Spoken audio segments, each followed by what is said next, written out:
Kita ini tersandra sebenarnya. Nah, oleh sebab itu harus setiap undang-undang tuh satu pasal itu dibeli, Pak. Ini pasal.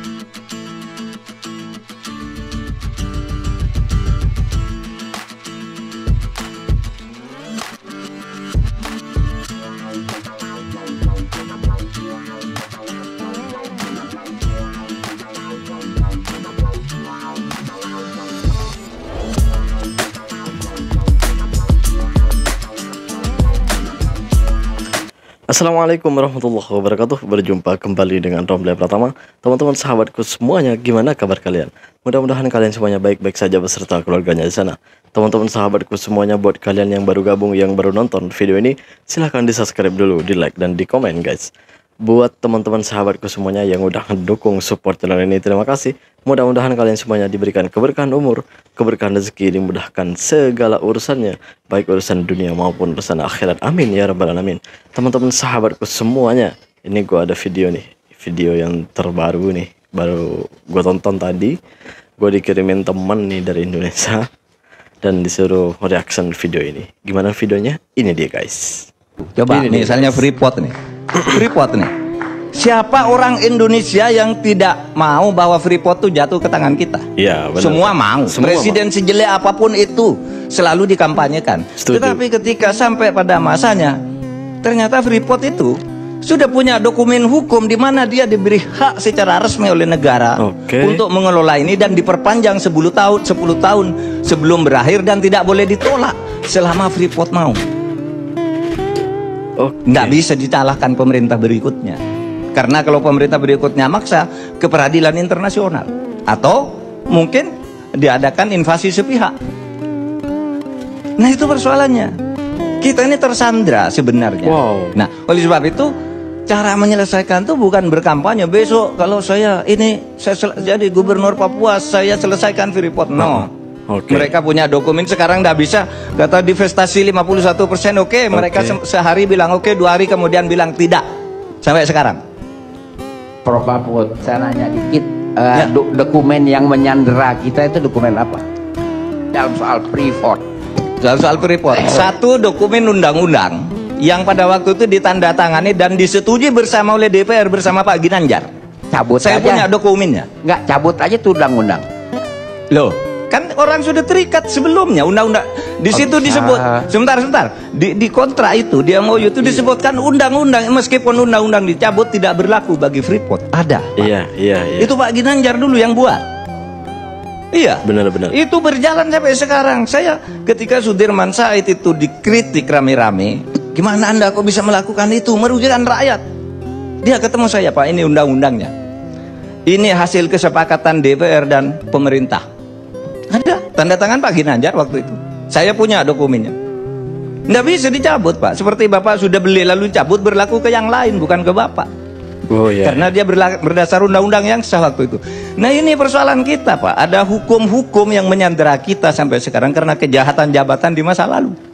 Gitu. Tuh. Yang kedua memang karena moral. Moralitas kita ini bobrok sebenarnya. Sehingga apa? Nggak selesai-selesai masalah itu. Setiap muncul periode baru, muncul penjahat-penjahat baru, muncul koruptor-koruptor baru. Berkesinambungan kan, terwariskan itu moral-moral seperti itu. Kalau dokumen itu Undang-Undang nomor 22 itu kejahatan siapa, Pak? Kenapa? Undang-Undang nomor 22 yang menyandera kita dalam hal Freeport itu kejahatan siapa, Pak? Saya ingin ralat itu bukan kejahatan dalam arti pidana, itu tidak ada pidananya. Itu adalah proses pembuatan hukum yang kolutif. Dan itu banyak terjadi zaman Orde Baru. Setiap undang-undang tuh satu pasal itu dibeli, Pak. Ini pasal ini, perusahaan ini yang beli. Kehutanan tuh satu dim tuh harganya satu orang bisa 50 juta, Pak, satu dim. Padahal undang-undang tuh kadang-kala sampai 200 dim. Bisa 50 juta satu orang. Berapa anggota pansusnya? 50 orang. Rupiah apa dolar, Pak? Rupiah. Kalau undang-undang rupiah, Pak. Pembuatan undang-undang masa dolar. Pada waktu itu ya, Pak. Saya pernah dipersoalkan nih ketika bicara kayak gini bahwa banyak pembuatan undang-undang itu yang dijual belikan. Lalu Pak Marzuki Ali sebagai ketua DPR marah. Itu enggak benar tuh, ketua MK. Saya ketua MK. Saya bilang, saya tahu. Dan saya nyebut lalu 8 orang pada ini 8 orang sekarang sedang di penjara. Anda tahu enggak? Anak buah Anda, saya bilang sama Pak Marzuki, sekarang di penjara. Kan menjual undang-undang bahwa undang-undang ini akan dimasukkan pasal ini, Anda akan mendapat ini, tetapi bayar dulu ke saya sebesar 8%. Ini sekarang orangnya masih di penjara semua, Pak. Itu pembuatan undang-undang kita sekarang ini yang harus diatasi ini untuk menyelesaikan masalah-masalah yang kayak gini ini. Oke. Oleh sebab itu bagi saya, ancaman itu bukan 2030 itu enggak ada. 2030 hayalan. Yang nyata ancaman itu ada 4 dis yang akan menyebabkan kita ini hancur sebenarnya. 1, kalau penegakan hukum berputar-putar seperti sekarang berarti kita sudah terjebak di dalam sebuah disorientasi penegakan hukum. Salah jalan kita ini. Ya. Disorientasi yang berjalan terus ini akan menyebabkan distrust. Rakyat tidak percaya. Iya kan? Kalau ada orang ngomong, matikan TV-nya. Bohong ini katanya. Mau ke pengadilan, nah bohong ini. Nggak percaya pengadilan. Kalau distrust ini dibiarkan terus akan terjadi disobedience. Pembangkangan. Kalau pembangkangan terjadi, itulah disintegrasi. Bisa tahun depan, bisa tahun 2030, atau bisa tidak terjadi. Tergantung kita mau memperbaiki apa tidak ini. Soal ini semua. Nah, pada akhirnya, kalau saya melihat perdebatan-perdebatan ini seakan-akan memperhadapkan perang berat itu. Ya kalau dipikir-pikir ya kita benar-benar tersandra ya. Benar kata Profesor Mahfud MD. Ini adalah calon wakil presiden di tahun 2024 kemarin ya. Beliau ini selain juga mantan hakim MK, tapi juga juga pernah menjadi anggota DPR atau parlemen lah kalau di Malaysia. Dan karir politik beliau ini sungguh sangat mentereng, sangat bagus, dan pernah menjadi menteri juga, beberapa kali menjadi menteri. Di periode-periode sebelumnya pun menjadi menteri, dan di periode Presiden Jokowi ini pernah menjadi menteri Polhukam. Itulah beliau ini sangat menguasai kebobrokan negara kita gitu. Kebobrokan negara Indonesia. Kenapa beliau berani membuka? Karena beliau ini kalau saya lihat dari dulu-dulu itu memang berani sekali membuka kebobrokan negara Indonesia gitu, negara kita gitu.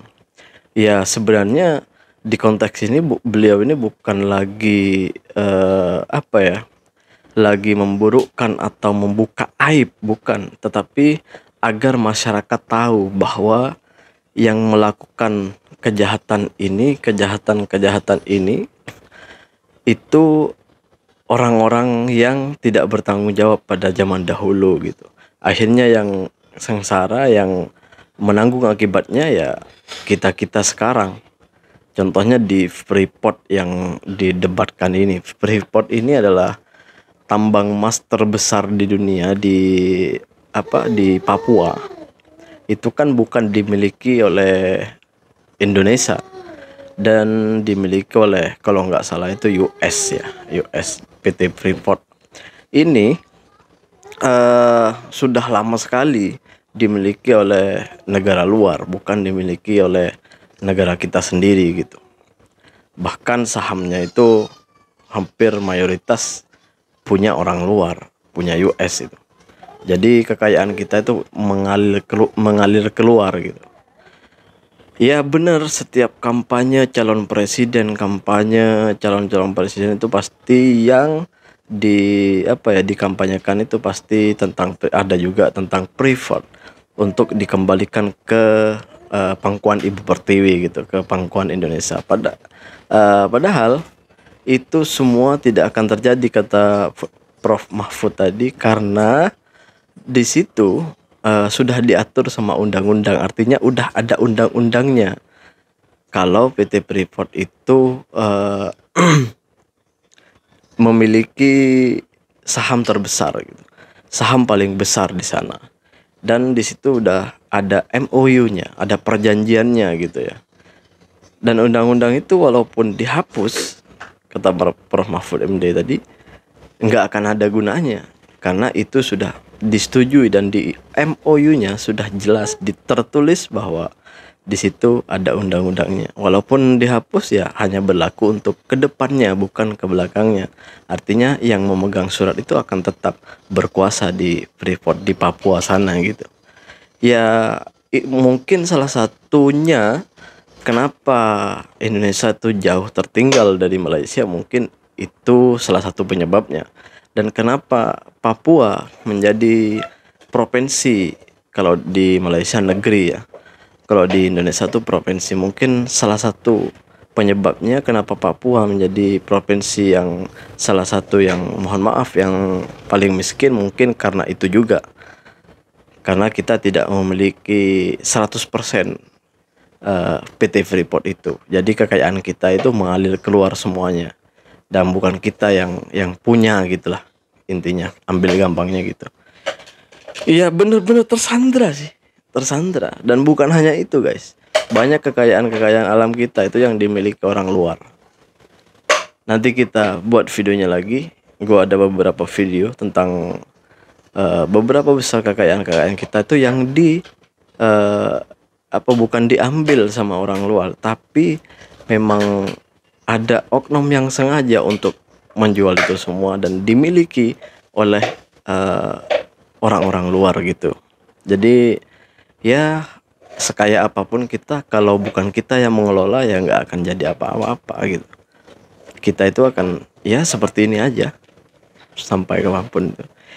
Tapi mudah-mudahan terlahirlah pemimpin, mudah-mudahan ke depan terlahir pemimpin yang betul-betul mau merubah mindset itu, mau menghancurkan kejahatan-kejahatan itu. Karena seperti yang Pak Mahfud MD tadi bilang, terstruktur gitu. Jadi turun-temurun gitu. Ada generasi barunya kejahatan itu. Kejahatan-kejahatan itu sudah, setiap ada pemimpin baru pasti ada kejahatan baru. Penjahat baru lah gitu intinya gitu. Jadi terus begitu gitu. Ya apapun itu mudah-mudahan ke depan menjadi lebih baik. Mudah-mudahan siapa tahu ini pemimpin yang baru ini, pemimpin terpilih, presiden terpilih ini bisa menyelesaikan persoalan-persoalan di negeri kita. Terima kasih buat semuanya. Assalamualaikum warahmatullahi wabarakatuh. Jangan lupa sholawat guys.